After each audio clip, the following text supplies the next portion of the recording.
প্রিয় ভাইয়েরা আমার, আমি একটি আয়াতে কালিমা তেলাওয়াত করেছিলাম। আয়াতে কালিমা হলো সূরাতুন নিসা। সূরার নাম কি? জোরে বলেন। সূরাতুন নিসা 93 নম্বর আয়াত। আল্লাহ সুবহানাহু ওয়া তাআলা বলেন, ومن يقتل مؤمنا متعمدا فجزاؤه جهنم خالدا فيها وغضب الله عليه ولعنه وأعد له عذابا عظيما الله أكبر আল্লাহ সুবহানাহু ওয়া তাআলা বলেন, ওয়ামান ইয়াকাতুল মুমিনা, যে ব্যক্তি মুমিন মুতাআম্মিদান ইচ্ছাকৃতভাবে হত্যা করবে, যে ব্যক্তি ইচ্ছাকৃতভাবে কোনো মুমিন হত্যা করবে, মুতাআম্মিদান ফাজাজাউ, প্রথম পুরস্কার জাহান্নাম। প্রথম পুরস্কার কি? জাহান্নাম। জোরে বলতে হবে, প্রথম পুরস্কার কি? কথা বুঝেন? কথা বুঝে তারপরে উত্তর দিয়েন। যে ব্যক্তি মুমিন হত্যা করবে ইচ্ছাকৃতভাবে, ধরুন একটা মানুষের কোনো দোষ নাই, এমনি আপনি মেরে ফেললেন, মুতাআম্মিদান ইচ্ছাকৃতভাবে মেরে ফেললেন, ফাজাজাউ জাহান্নাম, প্রথম পুরস্কার।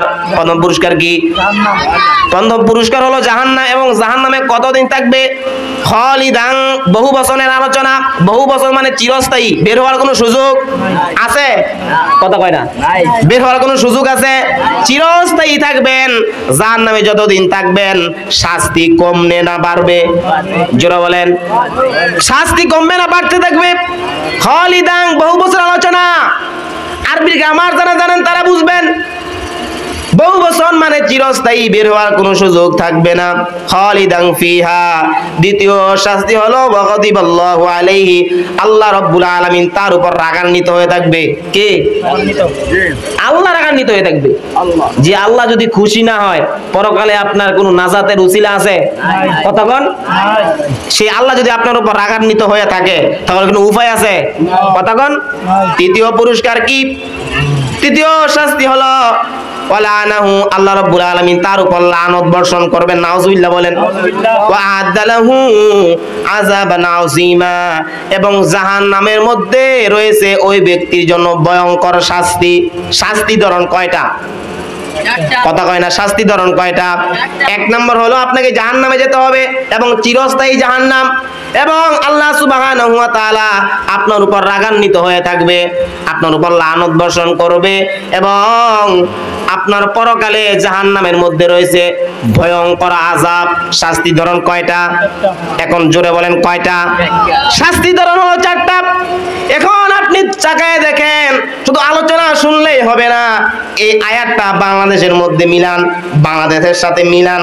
অনেক দেখবেন অনেক মানুষ ইচ্ছাকৃতভাবে মুমিন হত্যা করে ফেলেছে পাইকারি ভাবে। কথা কয় না। পাইকারি ভাবে মানুষ হত্যা করছে। হত্যা তো হত্যা না, পাইকারি ভাবে মানুষ হত্যা করছে, অথচ লোকটা কিছুই জানে না, কিছুই বুঝে না। জজকে যখন 10 লাখ টাকা দিছে, জজ সাহেব ক্ষমা কইরা দেন, আপনি যারে মনো তারে ফাঁসি দিয়া দেন। জজ সাহেব এমন লোকরে ফাঁসি দিছে যে লোক জীবনে পিস্তল এবং সাহু জীবনে দেখছে না। ওই ব্যক্তি নাকি পিস্তল দুইটা মানুষ মাইরে লাইছে। কথা কয় না। আছে না নাই? কিছুই জানে না, মানুষ হত্যা করে ফেলেছে। আল্লাহ রাসূল সাল্লাল্লাহু আলাইহি সাল্লাম আগেই বলে দিয়েছিলেন এমন একটা জামানা আসবে, যেই জামানা মানুষরা দুনিয়া চালাবে, ওদেরকে তুমি যদি মানো তাহলে তোমার ঈমান থাকবে না, আর তুই যদি ওদেরকে না মানো তাহলে তোমার জীবনই থাকবে না। ঠিক কি না বলেন? আজকে আমাদের যদি এমন আইন পাশ হয় যে আইন না মানলে জীবন থাকে না, আর আইন মানলে ঈমান থাকে না, বিপদ করছি আমরা। কথা কোন ঠিক কিনা? বিপদ আছি না? মানলে ঈমান থাকবে না, আর যদি না মানে তো জীবনই থাকতো না। কথা কোন থাকবো? কি করবেন? উপায় আছে? চাচা বলতেছে উপায়ই নাই, তো কই যাইবেন? নবী ছাড়া কোনো উপায় আছে? কোনো উপায় নেই। এই জন্য আমাদের দ্বারা এক কথায় বলি আমাদের দ্বারা কোন মুসলমানদের দ্বারা অন্য কোন মুসলমান যেন কষ্ট না পায়। কথা বলেন ঠিক কিনা? হুজুর করিম সাল্লাল্লাহু আলাইহি সাল্লাম বলেছে আল মুসলিমু আখুল মুসলিম, একজন মুসলমান মুসলমানের ভাই। একজন মুসলমান যদি কষ্ট পায় অন্য মুসলমানের হৃদয়ের মধ্যে কষ্ট পাবে। আর আজকে আমরা মুসলমান হইয়া আরেকটা মুসলমানকে মেরে ফেলতেছি, এমনি মেরে ফেলতেছি, কোনো কারণ ছাড়াই মেরে ফেলতেছি, অথচ আপনি চিন্তাও করলেন না ওই মানুষটা মারার কারণে, ওই মানুষটাকে আপনি মারার কারণে একটা পরিবার ধ্বংস হয়ে যাচ্ছে। কথা বলেন ঠিক কিনা? কথা বলেন, একটা পরিবার ধ্বংস হয়ে যাচ্ছে। আপনি তো না বুঝেই পিস্তল চালাই দিলেন, মারে মানুষ মারলেন।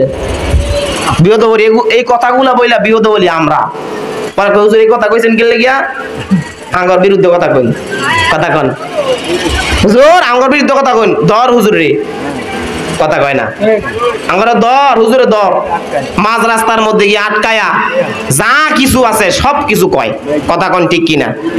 আজকে আমরা কোরআন হাদিস ফইরা খুব বিপদ আছি, যদি কই তাইলে জীবন থাকতো না, আর যদি না কই আল্লাহর কাছে আমাদের জবাব দিতে হবে।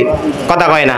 অনেক মাহফিলে তো বলে হুজুর কথাবার্তা খুব সাবধানে কইেন, খুব গরম তো একটু কথাবার্তা সাবধানে কইেন, উপর থেকে আওয়াজ আসে। আমরা বলি আপনার তো ওইখান থেকে আওয়াজ আসে, আমাদের তো আওয়াজ উপরতে। কথা কয় না? আমাদের আওয়াজ দেখে না তো, আল্লাহ যে হুকুম দেয় ওই হুকুম মানা আমাদের অত্যন্ত জরুরি ফরজ। কথা কয় না? আমাদের জন্য কি ফরজ? আল্লাহর হুকুম না মানলে ঈমান থাকবো? কথা কয় না?